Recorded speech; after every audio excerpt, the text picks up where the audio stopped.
Muli po, ako po si Fred Aguilar. Narinig ko po lahat ng mga opinion ninyo.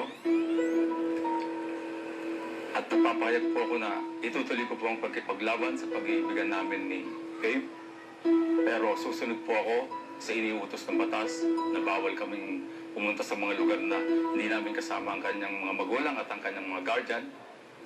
At lahat po ng iyon ay gagawin ko hanggang siya po ay tumuntong sa tamang edad sapagkat yun po ang tunay na pag-ibig ko kay Babe.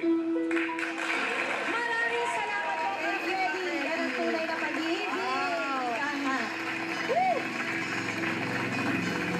We are so privileged. You must face the people. Yes, to tell us your story. Oo. Salamat ka, Freddy. And we wish you luck po. Todo na natin to. Sa pamamagitan po ng kanta, ano po bang message ang gusto niyong sabihin kay Babe? Sa pamamagitan po ng pagkanta, pwede po ba? Ito po kasi yung naging theme song namin.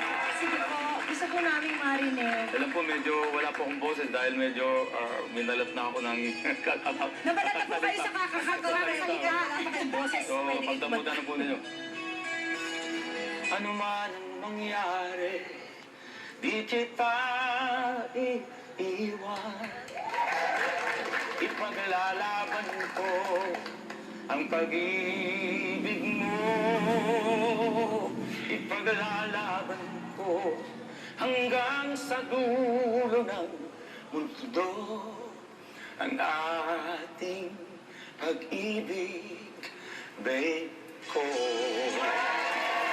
Maraming salamat po, Freddy.